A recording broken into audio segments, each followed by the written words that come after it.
ನಮಸ್ತೆ ಎಲ್ಲರಿಗೂ. Lucky life ಟಿಪ್ಸ್ಗೆ ನಿಮಗೆಲ್ಲರಿಗೂ ಸ್ವಾಗತ.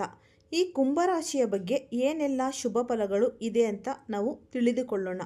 ಈ ಕುಂಭರಾಶಿಯವರು ಅಂದರೆ ಪ್ರೀತಿ ಪಾತ್ರರೊಂದಿಗೆ ಉತ್ತಮವಾಗಿರತಕ್ಕಂತಹ ಸಮಯವನ್ನು ಕಳೆಯುವಂಥದ್ದು. ಪ್ರೇಮಿಗಳಿಗೆ ಮತ್ತು ಸಂಬಂಧಗಳನ್ನು ಮುಂದಿನ ಹಂತಕ್ಕೆ ಇವರು ಒಂದು ಒಳ್ಳೆಯ ಅಂದರೆ ಸಮಯ ಅಂತಲೇ ಹೇಳಬಹುದು. ಒಳ್ಳೆಯ ಸಮಯ. ಈ ಸೆಪ್ಟೆಂಬರ್ ಮತ್ತು ಅಕ್ಟೋಬರ್ ತಿಂಗಳಲ್ಲಿ ಅದ್ಭುತವಾದಂತಹ ಒಂದು ಇವ್ರಿಗೆ ಶುಭ ಫಲಗಳು, ಜೊತೆಗೆ ಎಚ್ಚರಿಕೆ ಅನ್ನಬೇಕು ಅಂದರೆ ಸಲಹೆ ಅಂತ ಇವ್ರಿಗೆ ಎಚ್ಚರಿಕೆ. ಎಷ್ಟು ಎಚ್ಚರಿಕೆಯಿಂದ ಇವ್ರು ಇರ್ತಾರೋ ಅಷ್ಟು ಜಾಗ್ರತೆಯಿಂದ ಇವ್ರಿಗೆ ಇದ್ದರೆ ತುಂಬಾ ಉತ್ತಮ. ಮತ್ತು ಈ ಗುರು ಹಿರಿಯರ ಹತ್ರ ಸಲಹೆ ತಗೊಂಡು ಮುಂದುವರೆದ್ರೆ ಇನ್ನೂ ಉತ್ತಮ. ಮತ್ತು ಇವರು ಈ ವರ್ಷದಲ್ಲಿ ಏನಪ್ಪ ಉತ್ತಮವಾಗಿರತಕ್ಕಂತಹ ಪರಿಹಾರಗಳು ಇವ್ರಿಗೆ ದೊರೆಯುತ್ತೆ.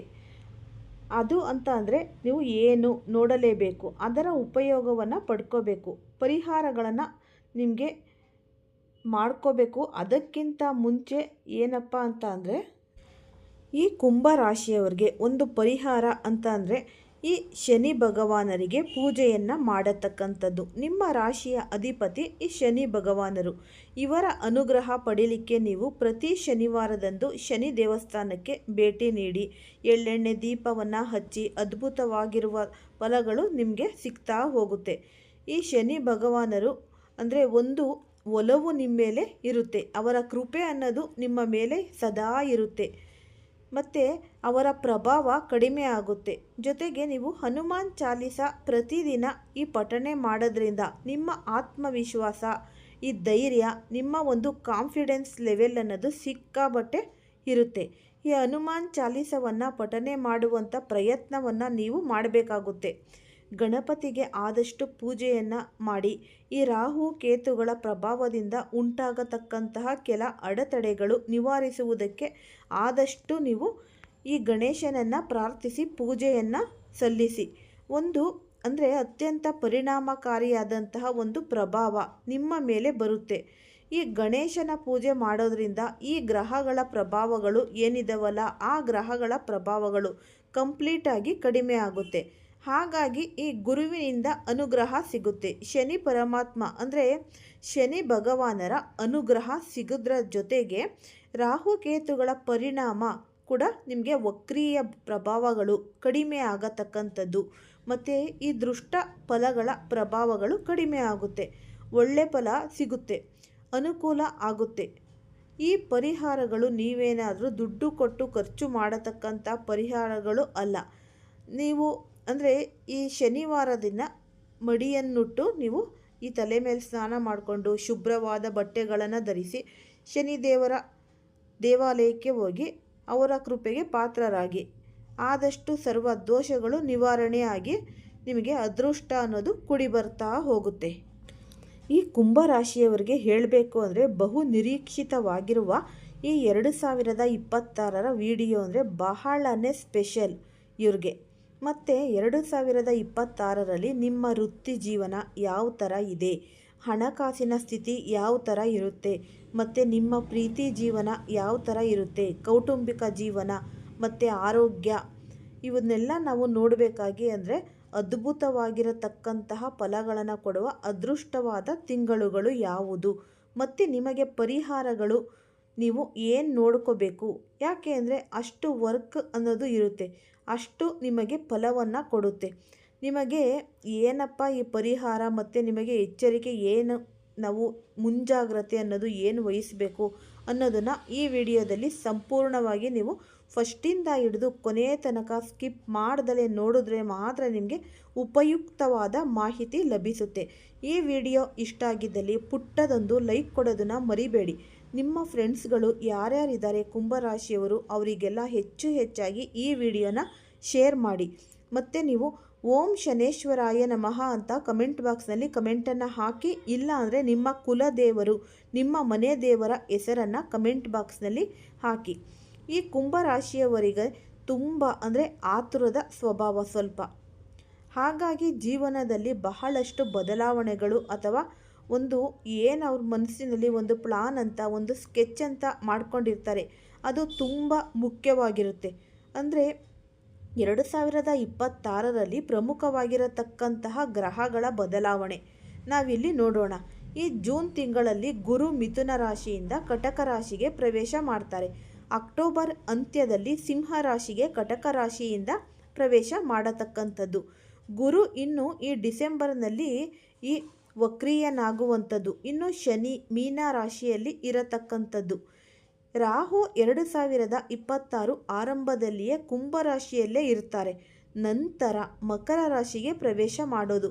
ಈ ಡಿಸೆಂಬರ್ನಲ್ಲಿ 18 ತಿಂಗಳು ಕಾಲ ಇವರು ಇರ್ತಾರೆ.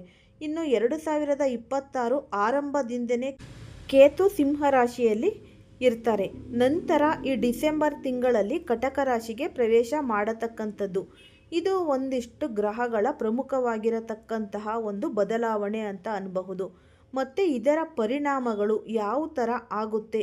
2026 ಕುಂಭರಾಶಿಯವರ ಜೀವನದ ಮೇಲೆ ಪ್ರಮುಖವಾಗಿರುವ ಈ ಒಂದು ರಾಶಿಯ ಅಧಿಪತಿ ಯಾರು? ಶನಿ ಗ್ರಹ ಹಾಗೂ ಗುರು ಮತ್ತು ರಾಹುಕೇತುಗಳ ಒಂದು ಪ್ರಭಾವ ಯಾವ ಥರ ಇರುತ್ತೆ, ಯಾವ ಥರ ಜೀವನದ ಮೇಲೆ ಬೀರುತ್ತೆ, ನಿಮ್ಮ ಜೀವನದ ಮೇಲೆ ನಿಮ್ಮ ಜೀವನದಲ್ಲಿ ಬಹಳಷ್ಟು ಸಿಕ್ತು ಅಂತ ಈ ಗತ್ತು ಪಾಠ ಕಲಿಸುತ್ತೆ. ಕಠಿಣವಾಗಿರತಕ್ಕಂತಹ ಪರಿಶ್ರಮಗಳು ನಿಮಗೆ ಜೀವನ ಅಂದರೆ ಏನು, ಭವಿಷ್ಯ ನಾನು ಯಾವ ರೀತಿ ರೂಪಿಸ್ಕೋಬೇಕು, ಜನ ಅಂದರೆ ಏನು ಅನ್ನುವಂತಹ ಬಹಳಷ್ಟು ಅನುಭವಗಳನ್ನು ತಂದುಕೊಡತಕ್ಕಂತಹ ಒಂದು ಈ ಸಂದರ್ಭ. ಮತ್ತು ಈ ಒಂದು ವರ್ಷ ಅಂದರೆ ಎಜುಕೇಟೆಡ್ ವರ್ಷ. ನಿಮಗೆ ಏನಪ್ಪ ಕಲಿಸ್ತಾನೆ? ಶಿಸ್ತು ಕಲಿಸ್ತಾನೆ ಶನಿ ಭಗವಾನರು. ಇನ್ನೂ ಅನೇಕ ಸವಾಲುಗಳು ಎದುರಿಸಬೇಕಾಗುತ್ತೆ. ಮತ್ತು ಅದನ್ನು ಯಾವ ರೀತಿ ನೀವು ಜಯಿಸಬೇಕು, ನಿಮಗೆ ಒಂದು ಈ ಸಕ್ಸಸ್ ಅನ್ನೋದು ಸಿಗುತ್ತೆ. ಈ ತುಂಬ ಮುಖ್ಯವಾಗಿರುವಂಥದ್ದು ಇಲ್ಲಿ ವಿಶೇಷವಾಗಿ ವೃತ್ತಿ ಜೀವನದಲ್ಲಿ ಯಾವ ರೀತಿ ಬದಲಾವಣೆಗಳು ಆಗುತ್ತೆ ಈ 2026ರಲ್ಲಿ ಅಂತ ನೋಡಿದರೆ, ಈ ವರ್ಷ ನಿಮ್ಮ ವೃತ್ತಿ ಜೀವನದಲ್ಲಿ ಸ್ಥಿರತೆ ಮತ್ತು ಪ್ರಗತಿ ಕಾಣುವಂತಹ ಈ ಸಾಧ್ಯತೆಗಳು ಕಂಡುಬರುತ್ತೆ. ಅಂದರೆ ನಿಮ್ಮ ಶ್ರಮಕ್ಕೆ ತಕ್ಕಂತಹ ಒಂದು ಫಲ ಅನ್ನೋದು ಸಿಗುತ್ತೆ ಅಂದರೆ ಸಾವಿರಾರು ಜನಗಳ ಮಧ್ಯೆ ನೀವಿದ್ರೂ ನಿಮ್ಮನ್ನು ಗುರುತಿಸಲ್ಪಡ್ತಾರೆ. ಜನ ನಿಮ್ಮನ್ನು ಅರ್ಥ ಮಾಡಿಕೊಳ್ತಾರೆ. ಈ ವೃತ್ತಿ ಜೀವನದ ಬಗ್ಗೆ ನೀವೇನು ಜಾಸ್ತಿ ತಲೆ ಕೆಡಿಸ್ಕೋಬೇಕಾಗಿಲ್ಲ. ವೃತ್ತಿ ಜೀವನದ ಮೇಲೆ ಅನೇಕ ಏರಿಳಿತಗಳು ತೊಂದರೆಗಳು ಇದ್ದರೂ ಕೂಡ ಅದನ್ನು ಸರಿ ಮಾಡಿಕೊಂಡು ಮುಂದೆ ಹೋಗುವಂತಹ ಸಾಧ್ಯತೆಗಳು ಖಂಡಿತವಾಗ್ಲೂ ನಿಮಗೆ ಸಿಗುತ್ತೆ. ನಿಮ್ಮ ವೃತ್ತಿ ಜೀವನದಲ್ಲಿ ಕಂಡುಬರುತ್ತೆ. ಈ ಸವಾಲುಗಳೇ ನಿಮಗೆ ಶಕ್ತಿ ಆಗಬಹುದು. ಅದನ್ನೇ ನೀವು ಅರ್ಥ ಮಾಡಿಕೊಂಡ್ರೆ ಮುಂದೆ ನಡೆಯುವಂತಹ ಸಾಧ್ಯತೆಗಳು ಕಂಡುಬರುತ್ತೆ. ಇನ್ನು ಈ ಹಣಕಾಸಿನ ಸ್ಥಿತಿಯಲ್ಲಿ ನಿಮ್ಮ ಆರ್ಥಿಕ ಸ್ಥಿತಿಗೆ ಉತ್ತಮವಾಗಿರತಕ್ಕಂತಹ ಒಂದು ವರ್ಷ. ಹಣದ ಒಳಹರಿವು ತುಂಬಾ ಚೆನ್ನಾಗಿರುತ್ತೆ.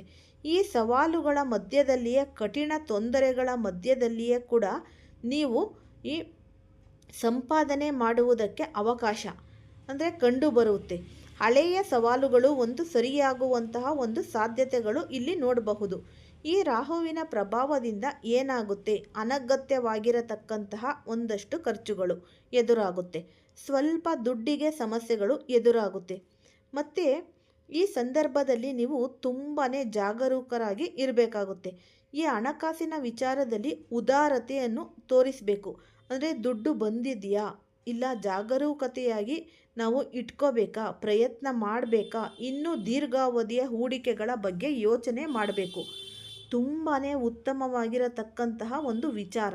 ನಿಮ್ಮ ಹಣಕಾಸಿನ ಈ ಸ್ಥಿತಿಗತಿ ಸಂಬಂಧಪಟ್ಟಂತಹ ಇನ್ನು ನಿಮ್ಮ ಈ ಪ್ರೀತಿ ಪ್ರೇಮ ಜೀವನ ಯಾವ ಥರ ಇರುತ್ತೆ, ವಿಶೇಷವಾಗಿ ಪ್ರೇಮಿಗಳು ನೀವು ಇದ್ದೀರಾ ಅಂದರೆ ಪ್ರೇಮ ಜೀವನ ಯಾವ ಥರ ಇರುತ್ತೆ ನೋಡಿ. ಈ ಪ್ರೇಮಿಗಳಿಗೆ ಇದು ಉತ್ತಮವಾಗಿರತಕ್ಕಂತಹ ಒಂದು ವರ್ಷ. ನಿಮ್ಮಿಬ್ಬರ ನಡುವಿನ ಕೆಲ ಸಂಬಂಧಗಳು ಗಟ್ಟಿಯಾಗ್ತವೆ. ಆ ರೀತಿ ಗಟ್ಟಿಯಾಗೋದಕ್ಕೆ ತುಂಬಾ ಸಾಧ್ಯತೆ ಇಲ್ಲಿ ಕಾಣಬಹುದು. ಅಂದರೆ ಪರಸ್ಪರ ತಿಳುವಳಿಕೆ ಹೆಚ್ಚಾಗುತ್ತೆ. ಒಬ್ಬರನ್ನೊಬ್ಬರು ಅರ್ಥ ಮಾಡಿಕೊಳ್ಳುವುದಕ್ಕೆ ಹೆಚ್ಚಾಗುವಂಥದ್ದು. ಈ ಸಣ್ಣ ಪುಟ್ಟ ವಿಷಯಗಳಿಗೆ ವಾದ ವಿವಾದಗಳು ಇರುತ್ತೆ. ಅದ್ರ ಬಗ್ಗೆ ಎಚ್ಚರಿಕೆ ಅನ್ನೋದು ಇರಬೇಕು. ಇನ್ನು ವಿವಾಹದ ಬಗ್ಗೆ ಸ್ವಲ್ಪ ಯೋಚಿಸಬೇಕು. ಶುಭ ಸುದ್ದಿಗಳು ಕಂಡುಬರುತ್ತೆ. ಸ್ವಲ್ಪ ಹಿರಿಯರ ಮನ ವಹಿಸುವಂತಹ ಪ್ರಯತ್ನ ವಿಶೇಷವಾಗಿ ಈ ಪ್ರೇಮಿಗಳು ಮಾಡಲೇಬೇಕು. ಇನ್ನು ನಿಮ್ಮ ಕೌಟುಂಬಿಕ ಜೀವನ ಯಾವ ಥರ ಇರುತ್ತೆ, ನಿಮ್ಮ ಕುಟುಂಬದಲ್ಲಿ ಯಾವ ಥರ ನಿಮ್ಮ ಈ ಜೀವನ ಇರುತ್ತೆ ಅಂತ ಅಂದರೆ ಕುಟುಂಬದಲ್ಲಿ ಕೆಲವು ಸಾಮರಸ್ಯಗಳು ಇದ್ದೇ ಇರುತ್ತವೆ. ಕುಟುಂಬದ ಸದಸ್ಯರ ಬೆಂಬಲ ಅನ್ನೋದು ನಿಮಗೆ ಸಿಗುತ್ತೆ. ಇನ್ನು ನಿಮ್ಮ ಜೀವನದಲ್ಲಿ ಇತರ ಕ್ಷೇತ್ರಗಳಲ್ಲಿಯೂ ಕೂಡ ಬಹಳಷ್ಟು ಯಶಸ್ಸನ್ನು ಕಾಣುವಂತಹ ಸಾಧ್ಯತೆಗಳು ಇದೆ. ಒಬ್ಬರಿಗೊಬ್ಬರು ಕುಟುಂಬದಲ್ಲಿ ಒಂದು ಸಹಾಯ ಅನ್ನುವಂಥದ್ದು ಸಿಗುತ್ತೆ. ಅಂದರೆ ನಿಮಗಿಲ್ಲಿ ಪ್ಲಸ್ ಪಾಯಿಂಟ್ ಏನಪ್ಪ ಅಂತಂದರೆ, ಹಿರಿಯರ ಆರೋಗ್ಯದ ಬಗ್ಗೆ ಹೆಚ್ಚಿನ ಕಾಳಜಿಯನ್ನು ವಹಿಸಬೇಕು. ಬಹಳಷ್ಟು ಮುಖ್ಯವಾಗಿರತಕ್ಕಂತಹ ವಿಚಾರ. ಆರೋಗ್ಯದ ಬಗ್ಗೆ ಹೇಗಿದೆ ಅಂತ ನೋಡೋದಾದರೆ, ನಿಮ್ಮ ಹೈಲೈಟ್ ಆಗಿರುವಂತಹ ಅದೃಷ್ಟದ ತಿಂಗಳುಗಳು ಯಾವುದು, ನಿಮಗೆ ಅದ್ಭುತವಾಗಿರತಕ್ಕಂತಹ ಪರಿಹಾರಗಳು ಯಾವುದು ಅಲ್ವಾ? ಹಾಗಾಗಿ ಏನು ತುಂಬ ಅಂದರೆ ಇನ್ಫಾರ್ಮೇಷನ್ ನಿಮಗೆ ಸಿಗ್ತಾ ಹೋಗುತ್ತೆ. ಅದಕ್ಕಿಂತ ಮುಂಚೆ ನೀವು ಏನು ಮಾಡಬೇಕು, ನಾನು ನಿಮಗೆ ಮೊದಲೇ ತಿಳಿಸಿದ್ದೀನಿ. ಆದಷ್ಟು ಪ್ರತಿ ಶನಿವಾರದಂದು ನೀವು ಶನಿ ಭಗವಾನರ ದೇವಾಲಯಗಳಿಗೆ ಹೋಗಿ ಪೂಜೆಯನ್ನು ಮಾಡಿಸಿ, ತೈಲಾಭಿಷೇಕವನ್ನು ಮಾಡಿಸಿ. ಇಲ್ಲ ನಮಗೆ ಅಷ್ಟೊಂದು ಸಾಧ್ಯ ಇಲ್ಲ, ಅನುಕೂಲ ಇಲ್ಲ ಅನ್ನೋರು ಆದಷ್ಟು ಈ ಎಳ್ಳು ಎಣ್ಣೆಯನ್ನಾದರೂ ದಾನವಾಗಿ ನೀಡಿ.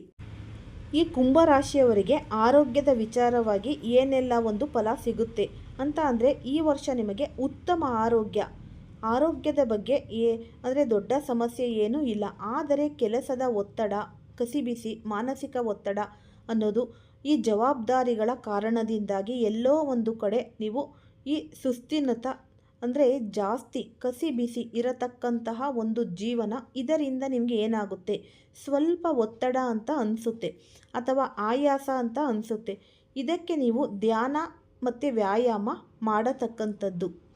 ಈ ಆರೋಗ್ಯದಲ್ಲಿ ಸ್ವಲ್ಪ ಆಯಾಸ, ಸುಸ್ತು ಏನಾದರೂ ಕಂಡು ಬಂದರೆ ತಕ್ಷಣ ನೀವು ಆಸ್ಪತ್ರೆಗೆ ತೋರಿಸತಕ್ಕಂಥದ್ದು. ಆರೋಗ್ಯವೇ ಭಾಗ್ಯ. ಆರೋಗ್ಯದ ಕಡೆ ಹೆಚ್ಚು ಗಮನ ಇರಲಿ. ಅದೃಷ್ಟದ ತಿಂಗಳು ಅಂತ ಅನ್ನಬಹುದು. ಶುಭ ಫಲಗಳೇ ದೊರೆಯುತ್ತೆ. ಎಲ್ಲರಿಗೂ ಸಹ ಧನ್ಯವಾದಗಳು.